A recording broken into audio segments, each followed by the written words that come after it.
দর্শক, তারেক রহমান যে কোনো সময় দেশে ফিরবেন এমন একটি আভাস পাওয়া গেছে। তার জন্য বাসা খোঁজা হচ্ছে। গুরুত্বপূর্ণ বিষয় হচ্ছে তার জন্য বাসা খোঁজা হচ্ছে, কোন বাসায় থেকে তিনি তার রাজনৈতিক কার্যক্রম পরিচালনা করবেন বা বসবাস করবেন। স্বাভাবিকভাবেই বেগম খালেদা জিয়া যে বাসায় থাকেন সেই বাসায় তারেক রহমান থাকবেন।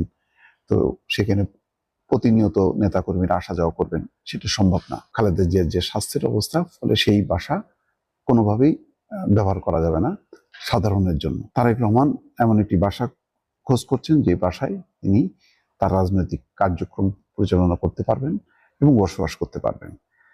তো সেই খবরটি আজকের পত্রিকা প্রকাশ করেছে। এখানে বলা হচ্ছে, বিএনপির ভারপ্রাপ্ত চেয়ারম্যান তারেক রহমানের দেশে ফেরা নিয়ে প্রবল আলোচনা চলছে রাজনৈতিক অঙ্গনে। অনেকে বলছেন যে জানুয়ারি মাসের শেষ ভাগে আসতে পারেন, আবার কেউ কেউ বলছেন যে তার মায়ের যে বিদেশে যে চিকিৎসা সেটার উপরে নির্ভর করছে। আবার রাজনৈতিক কারণ একটি আছে, সেটা হচ্ছে মামলা সংক্রান্ত। এখনো সম্ভবত একটি বা দুইটি দণ্ড আছে, সেইগুলো বাতিল হওয়ার পর তিনি দেশে আসবেন, তারপরে হয়তো মাকে নিয়ে যেতে পারেন, অথবা মায়ের চিকিৎসা চলবে, তিনি দেশে ফিরে দ্রুত বেগে দলের হাল ধরবেন এবং তিনি যেই নির্বাচনের যে প্রাক নির্বাচনী প্রস্তুতি সেই কাজে অংশগ্রহণ করবেন। গুঞ্জন রয়েছে নতুন বছরের ফেব্রুয়ারির প্রথমার্ধে তারেক রহমান দেশে ফিরতে পারেন।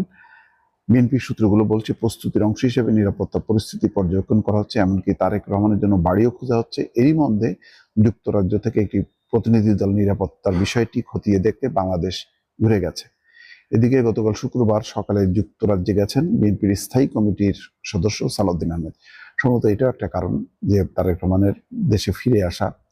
কিভাবে ফিরবেন, কবে ফিরবেন এবং কোথায় থাকবেন, হয়তো সেই বিষয়ে গোপনে সলা পরামর্শ করবেন। সব আলোচনা তো আর প্রকাশ্যে হয় না। যুক্তরাজ্যে তিনি বিএনপির ভারপ্রাপ্ত চেয়ারম্যানের সঙ্গে দেখা করবেন। এই সফর থেকে তিনি ফিরলে তারেক রহমানের দেশে ফেরার বিষয়ে নতুন বার্তা আসতে পারে বলে ধারণা করা হচ্ছে। জানতে চাইলে বিএনপির স্থায়ী কমিটির সদস্য খন্দকার মোশাররফ হোসেন বলেন, যত দ্রুত সম্ভব মামলা মোকদ্দমা থেকে মুক্ত করে তাকে বাংলাদেশে আনার চেষ্টা চলছে।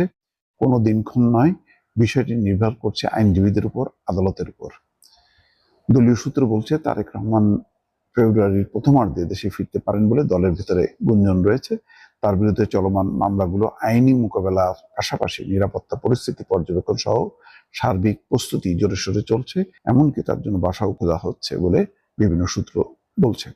দলীয় ও তারেক রহমানের ঘনিষ্ঠ একাধিক সূত্র বলছে, বিএনপির ভারপ্রাপ্ত চেয়ারম্যানের দেশে ফেরাকে সামনে রেখে চলতি মাসের শুরুতে যুক্তরাজ্য থেকে 4 সদস্যের একটি প্রতিনিধি দল বাংলাদেশে আসে। বাংলাদেশে অবস্থানকালে তারেক রহমানের নিরাপত্তার বিষয়টি খতিয়ে দেখে তারা।